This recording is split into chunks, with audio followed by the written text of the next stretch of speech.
Assalamualaikum warahmatullahi wabarakatuh. Alhamdulillahirabbil alamin. Wassalatu wassalam ala asrofil anbiya'i wal mursalin wa ala alihi wa sahbihi ajma'in. Amma ba'du. Para pemirsa yang dirahmati Allah, pada kesempatan yang berbahagia ini, tentunya di bulan Ramadan, bulan penuh berkah dan ampunan, izinkan saya untuk menyampaikan tausiah singkat mengenai marah.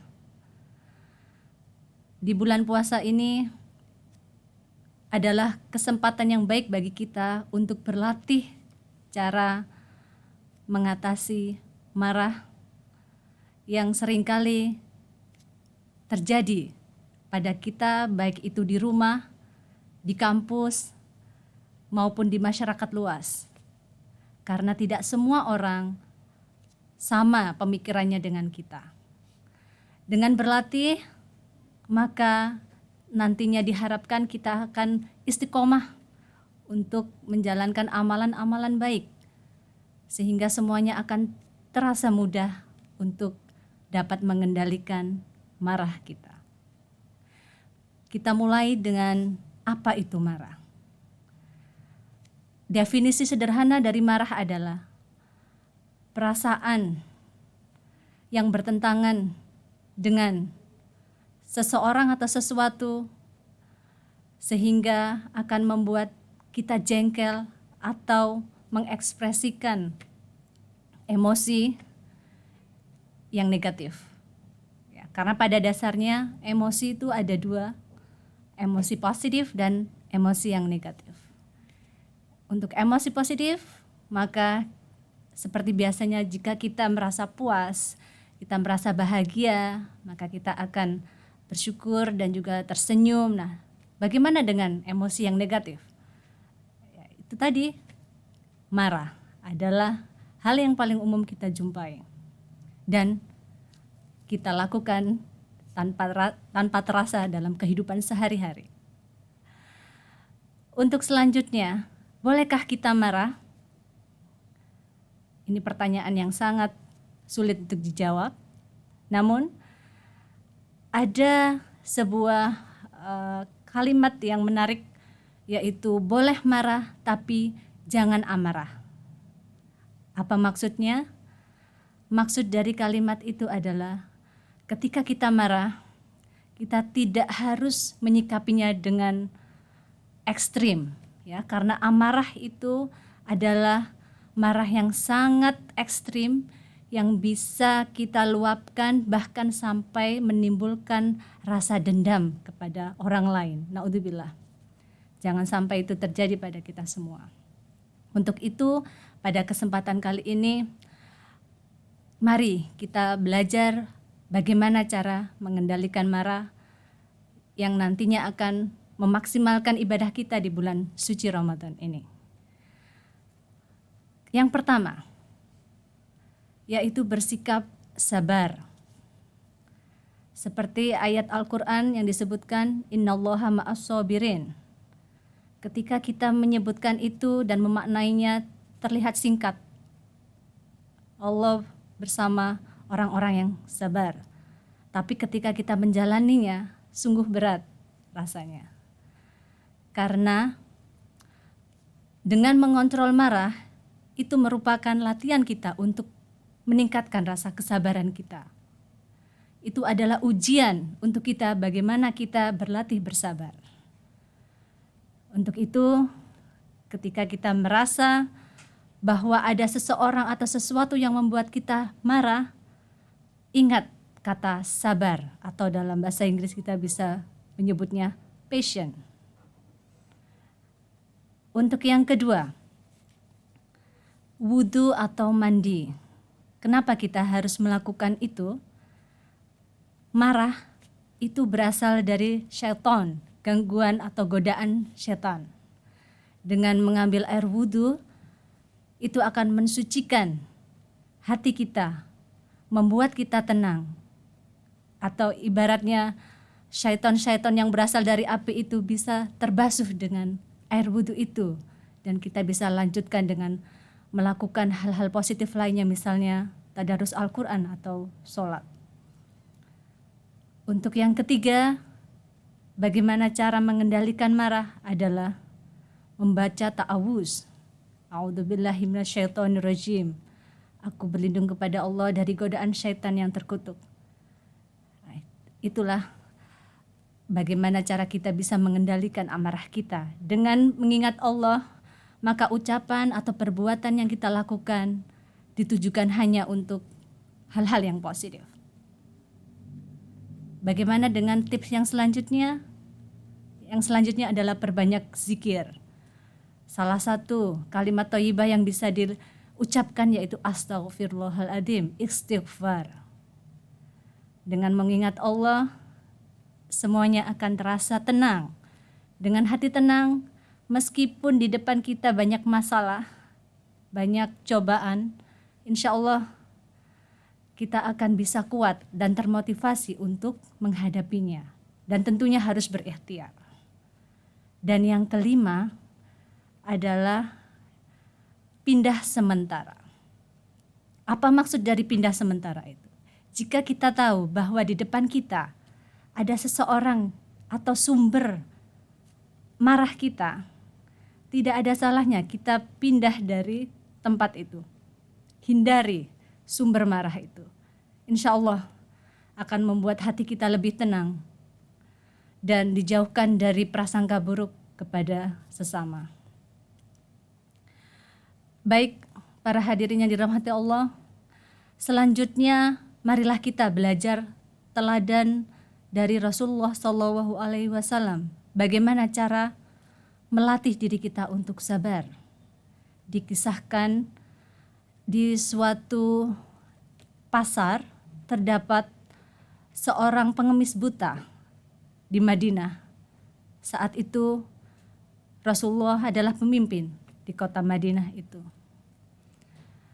Apa yang terjadi pada pengemis buta itu? Apakah dia sangat menyanjung Rasulullah? Tidak. Setiap hari yang dikatakan tentang Rasulullah adalah hal-hal yang negatif, hal-hal yang bertentangan karena dia sangat benci dengan Rasulullah. Dia tidak suka Rasulullah yang memimpin kota itu. Padahal saat itu kota Madinah sangat maju dan makmur dalam pimpinan beliau. Namun ketika mendengar hal itu, apa yang dilakukan Rasulullah? Apakah beliau marah? Apakah beliau menghukum? Padahal wajar-wajar saja ya, seorang pemimpin jika melihat ada rakyatnya mungkin yang sangat ekstrim membenci, baik itu berupa perkataan maupun perbuatan, ya, dengan mudah bisa dihukum sesuai dengan keinginan pemimpin tersebut. Tapi apa yang terjadi dalam hal ini? Rasulullah SAW sabar menghadapi pengemis buta itu. Bahkan hampir setiap hari beliau membawakan makanan yang layak dan menyuapinya dengan sepenuh hati, dengan tulus dan ikhlas. Meskipun di hadapannya pengemis buta itu selalu mengejek, selalu mendustakan apa yang disampaikan Rasulullah. Saat itu Rasulullah tidak mengakui bahwa dirinya adalah Nabi Muhammad. Dia tetap bersabar untuk memberikan hal-hal yang positif kepada pengemis tua itu dan buta, dan juga menyuapinya dengan sepenuh hati, dengan ikhlas. Hingga di suatu masa Rasulullah SAW dipanggil oleh Allah Subhanahu wa Ta'ala. Beliau wafat. Dan sahabat Rasul Abu Bakar As-Siddiq berkunjung ke rumah beliau untuk menemui Aisyah. Dia berkata, "Wahai Aisyah, adakah amalan Rasulullah yang selama ini belum aku kerjakan?" Aisyah pun menjawab, "Wahai ayahanda, engkau adalah sahabat yang paling setia Rasulullah SAW. Hampir tidak ada amalan yang tidak engkau lakukan, kecuali satu, yaitu ke pasar untuk menyuapi pengemis buta di pasar tersebut." Kemudian Abu Bakar As-Siddiq bersemangat untuk berkunjung ke pasar itu dan mencari tahu siapa pengemis itu. Akhirnya pun mereka ketemu. melihat, mendengar derap langkahnya yang mendekati pengemis buta itu. Pengemis itu pun berkata, "Wahai sahabatku, kenapa engkau tidak pernah ke sini?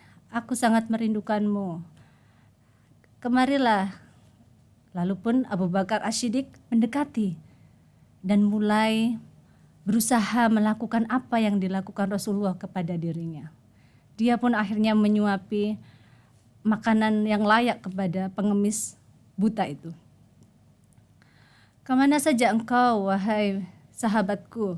Aku tidak pernah mendengar kabarmu akhir-akhir ini." Dan dilanjutkan dengan kebiasaannya, yaitu menjelek-jelekan Rasulullah sebagai pemimpin di kota itu. Mendengar semua itu, Abu Bakar As-Siddiq merasa geram, tidak menyangka bahwa pengemis buta itu sampai melakukan hal-hal yang seperti itu, perkataan yang sangat menyakiti hati Rasul, bahkan hati sahabatnya. Karena geram, ketika menyuapinya pun terasa bahwa itu adalah suapan dengan kemarahan. Kita bisa bayangkan semuanya, Bapak Ibu, ketika kita menyuapi dengan tulus kasih sayang, dengan menyuapi sambil marah, bagaimana? Yang disuapi juga akan merasakan perbedaannya ya. Nah, dari situlah si pengemis buta itu merasakan, kamu bukan sahabatku yang seperti biasanya. Siapa kamu? Lalu Abu Bakar As-Siddiq pun menjawab, ya, aku bukanlah beliau. Siapa dia? Saya pun tidak tahu namanya. Bisakah kau menceritakannya? Abu Bakar As-Siddiq pun menjawab, beliau adalah Nabi Muhammad, orang yang selama ini kamu hina, orang yang selama ini kamu dustakan. Mendengar semua itu, pengemis buta itu pun sontak kaget dan terkejut, tidak menyangka bahwa selama ini orang yang dihadapannya adalah orang yang dihina, dicaci maki dan direndahkan. Itu adalah Rasulullah. Sehingga sejak saat itu dia bertaubat dan masuk Islam. Hadirin yang berbahagia, itulah sepenggal tauladan yang bisa kita pelajari dari kisah Rasulullah. Di samping banyak hal teladan yang lain yang bisa kita pelajari untuk memupuk kesabaran kita, memperkuat iman kita, dan tentunya menahan emosi kita supaya tidak mudah marah. Ada hadis yang mengatakan, la taghdab walakal jannah. Janganlah kamu marah, niscaya bagimu surga. Itu adalah hadis yang penuh makna. Karena dengan tidak marah, kita berlatih sabar, kita berlatih meningkatkan derajat kesabaran kita. Dan Allah pun berjanji tidak akan ada yang sia-sia jika kita menjadi orang yang sabar. Insya Allah. Sekian apa yang bisa saya sampaikan pada tausiah singkat kali ini. Semoga bermanfaat. Mohon maaf atas segala kesalahan. Kesempurnaan hanya di tangan Allah. Wassalamualaikum warahmatullahi wabarakatuh.